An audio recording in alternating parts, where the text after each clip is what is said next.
What's up guys, welcome back to the channel. I'm Josh. Yeah, today we're going to rank all 10 Saw movies from worst to best. I know I said I'm not a huge fan of this franchise, but I figured it'd be a fun series to rank. I'm sure I'll have some controversial picks, so please remember this is just my opinion. Feel free to drop your list down in the comments. I'd love to see what other opinions are out there. Also, unlike my spoiler-free review of Saw X, this will contain spoilers for all 10 of these movies, so if you have not seen all of them and do not want to know what happens, be sure to click off, go and watch them, and then come back. Game over. This one is just absolutely atrocious.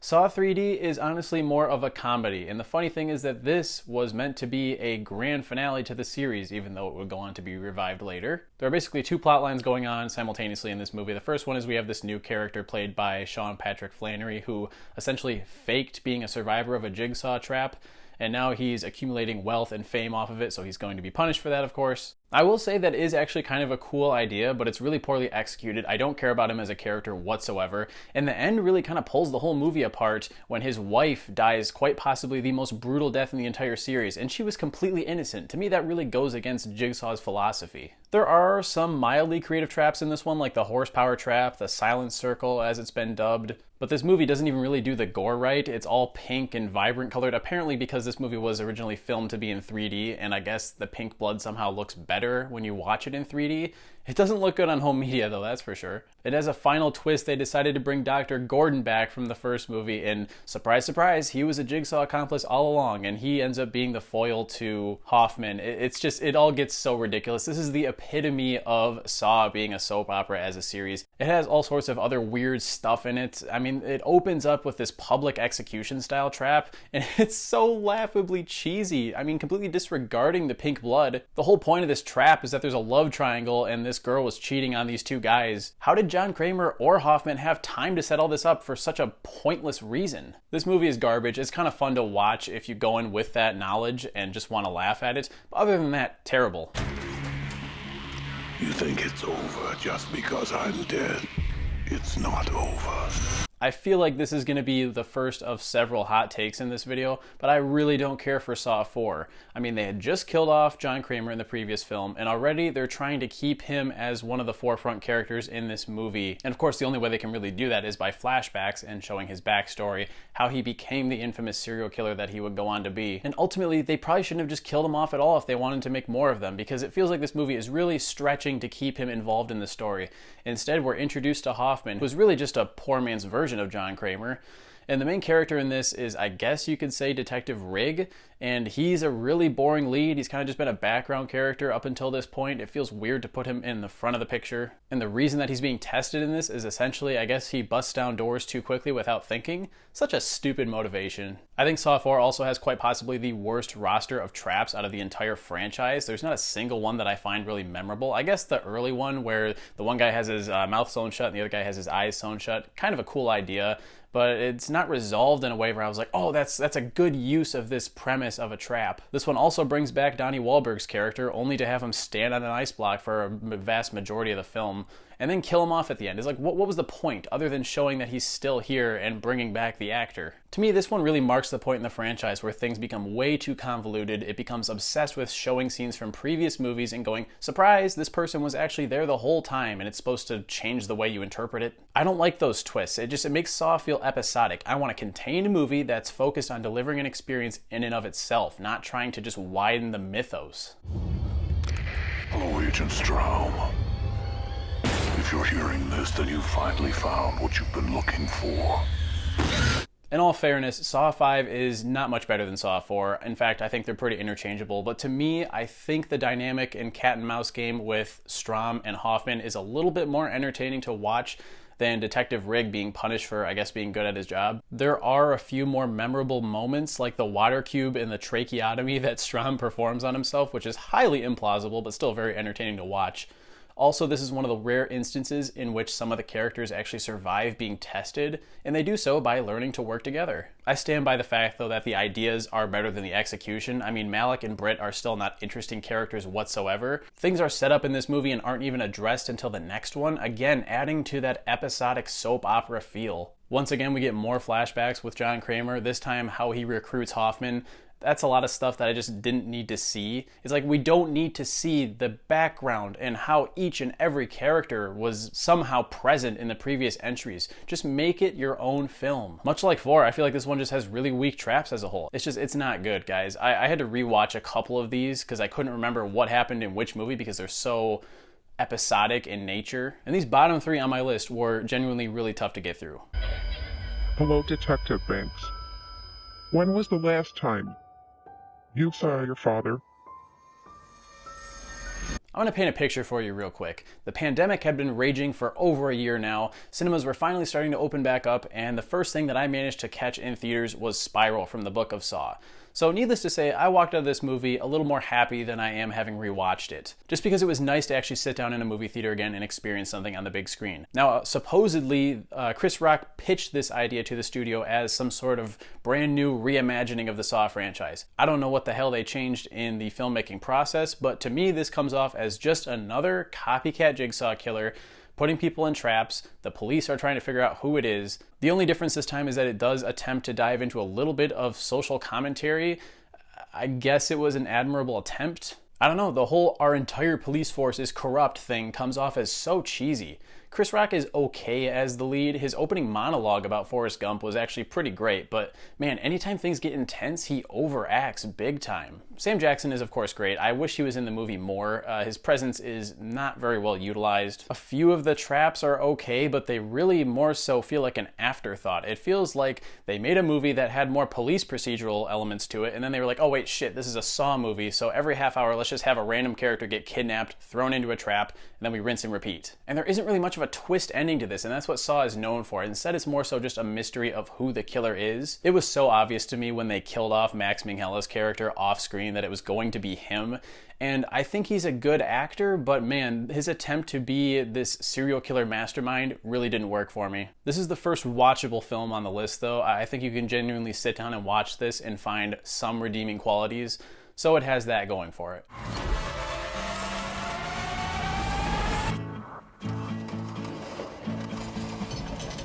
I think this came out like 7 years after the final chapter, and it is sort of a reboot. Not much better than Spiral, but from a production standpoint, I have to say this is probably one of the best and most cinematic looking Saw films. It looks like it has an actual budget behind it. All of that quick cut, horrible editing that they used to do in the older films when somebody's in a trap is gone. I mean, I have to express how much I hate that that's overused. I mean, it's okay if you do a little bit of the really grungy, stylized filmmaking, but I don't think anybody with even the mildest form of epilepsy could ever watch this series. I think this one has possibly simultaneously the greatest and worst twist in the series. It turns out that the police procedural element and the actual game that is being played by a bunch of victims, those two events are happening at completely different times. It's a little bit of a spin on the twist from Saw 2, but this time instead of being mere hours or days apart, these events are set over 10 years apart. It is kind of stupid that they try to make you think that John Kramer is actually still alive, even though we literally saw him die in Saw 3, so we know that he's not alive. Despite the technical changes behind the camera, this movie still has a lot of issues. I don't really care about any of the characters. I was sort of rooting for a few of them. The one girl, I can't remember what her name is.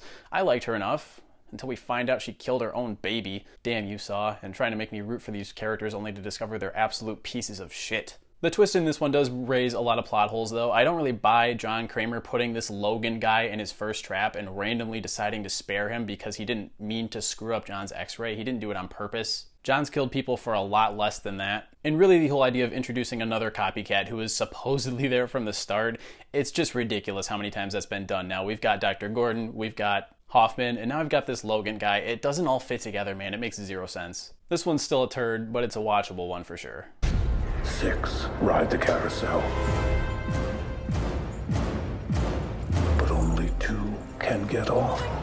Now this one is easily the best of the Hoffman era, that being 4 through 7. And I gotta respect Saw 6 for having a surprisingly relevant story following this guy Eastman, who is a slimy insurance executive denying people potentially life-saving healthcare. John Kramer included, unfortunately for him. And let's not forget the fact that Roderick fucking Heffley is in this movie. Come on, man. There are a couple of great traps in here too that are a lot more psychological, forcing Easton to come face to face with the survival odds that his policy dictates. The shotgun carousel is definitely one of my favorite traps in the series, even though it does sort of break Jigsaw's rules of people should always be able to escape their traps if they do the right thing. All these people that are stuck in this merry-go-round of death are screwed. Only 2 of them can make it out physically, so it's kind of rigged from the start. Also, this has a lot of continuity issues and needless flashbacks that plague the other Hoffman era films. I guess Hoffman blackmailed Amanda into killing Lynn in Saw 3? I really don't like that. It kind of ruins the point of Amanda's test in that film, and also, the ending is super weak. There's not much of a twist, really, other than Easton coming face-to-face with who we think initially is his family, but it actually turns out to be the family of a man who died after Easton denied him coverage. And then they kill him, so Eastman's test was all for nothing, I guess, just to torture him a little bit before he dies?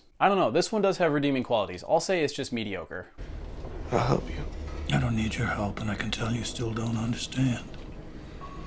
Those who don't appreciate life do not deserve life. This is another middling entry in the franchise. I'll never understand why people think Saw 2 is nearly as good as the first. I think it's significantly worse. It does have some good things in it, don't get me wrong. I love how John Kramer surrenders himself to Matthews, was Donnie Wahlberg's character's name, right? And a lot of this movie is the 2 of them sitting down and talking and going through these morality battles as Donnie Wahlberg's character is forced to sit there with the knowledge that his son is going through one of these games right now and he can't figure out where he's at. There's some good psychological tension there. And in a great twist, it turns out that everything happening in that nerve gas house with his son happened before John surrendered himself. The feed that they're watching is not live. And if Matthews would have just listened to John, he'd see his son again. There's another great twist with Amanda in this movie, because at first we're led to believe that maybe she's being tested again because perhaps she relapsed and was on drugs again or something. But no, it turns out she was planted in that house by John, basically to make sure that Matthew's son made it out alive. Where this one goes wrong for me is in every Saw film, there's 2 separate things usually happening simultaneously. There's the procedural police headquarters stuff going on, and then there's the actual people going through the traps. All of the characters in the nerve gas house that are going through these series of traps are unbearable, genuinely some of the worst, most difficult to root for characters in the entire Saw franchise. And it's not because they've done things that are absolutely horrible. They just make decisions that pissed me off at every turn. They constantly split up. They get pissed at each other over nothing. The editing is absolutely atrocious in this one. When everyone first wakes up in the House of Horrors, they all stand around questioning while they're there. And I swear there are like 100 camera cuts within just one scene. It's so annoying. The ending, in theory, is pretty cool, but Matthews is a major idiot for leaving John outside and letting Amanda get the jump on him in the bathroom. Seriously, this guy deserved pretty much everything that happened to him, which I guess is sort of the point. I feel like with each entry I should talk about my favorite traps. I really like the needle pit in this one, and the razor box is pretty devious too. That one's tough to watch. I'm going to try to relieve the pressure by cutting away a little bit of your skull. It should help you with your headaches and drastically improve your motor skills. Do you understand? All too well.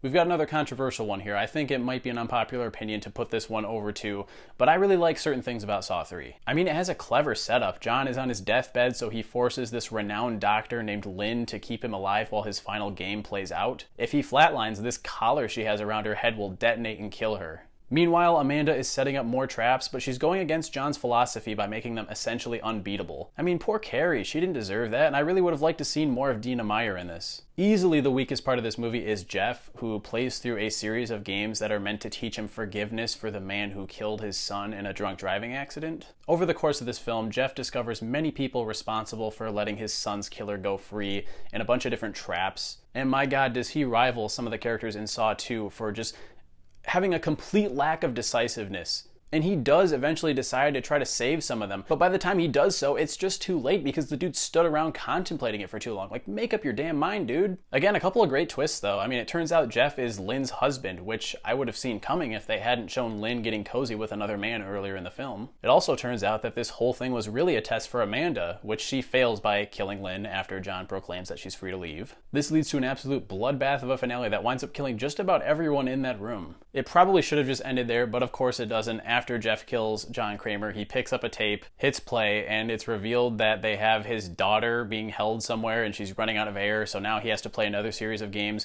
which never even happens in the fourth one. It was kind of an abandoned plot line, so why even set it up? That's the problem with this franchise. Like, even some of the better ones just have so many story problems, but I didn't hate this one. It's fine.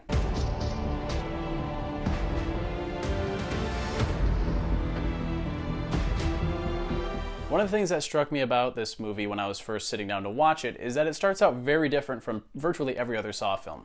There's no traps to be found here, no, it's just a broken man who also happens to be a serial killer learning that he has mere months left to live. Then he's duped into participating in an experimental treatment by a bunch of con artists. I call that epic bad luck. I actually really like that line, that was kind of cool. This movie wisely focuses on John and Amanda, and the game is very personal. Instead of having Billy the Puppet explain the traps to his victims, John does it himself. There's a great balance of psychological mayhem and genuinely disturbing gore. Man, the bone marrow trap in particular was genuinely tough to sit through. The eye vacuum trap was pretty cool too, but did that actually happen or no? Because I genuinely couldn't tell. The movie made it seem like it may have just been him imagining what he would do to this guy. The pipe bomb trap is great too. I love that Diego survives. It's always disappointing to me in these movies when every character who's put in a trap dies, because it conditions you to expect people to die and there's no longer suspense as to whether or not they're going to make it. So when somebody does make it, it makes the rest of the movie a lot more tense because you're like, oh, maybe some other characters could survive. And it is pretty cool that later on in the film, John gets placed into one of his own traps and that was all part of his plan. It did feel random to me that Cecilia brought in that kid to try to punish John. Like, I know he doesn't like the Killing of Innocence, but wouldn't it be more satisfying to just kill John Kramer rather than kill some child who has absolutely nothing to do with what's happening? It was a really weird turn of events. I guess you could say there was a lack of twists in this one too, but this is the first Saw sequel that I genuinely thought was decent, so props to them. Hello, Dr. Gordon. I want to play a game. Of course, number one was going to be the original. I don't think this is like one of the greatest horror films ever made or anything, but James Wan managed to produce a really thrilling and captivating film off of a small budget. I'll get the negatives out of the way right now. Lee Winnell is not a very good actor. I mean, that scene where he pretends to be poisoned by the cigarette, yikes. It does have some annoying editing that's bound to trigger anyone with even mild epilepsy again, but the mystery at its core here is so good. I mean, no one knows who Jigsaw is, how they got into the bathroom trap, and why they're there. And the film slowly peels back layers of who they are and pieces together this fantastic, almost David Fincher-esque Seven sort of thriller. And of course, the ending twist is one for the books. I mean, Zepp turning out to be just another pawn in Jigsaw's game and then him rising off of the floor like that. Meanwhile, Charlie Clouser's score plays in the background.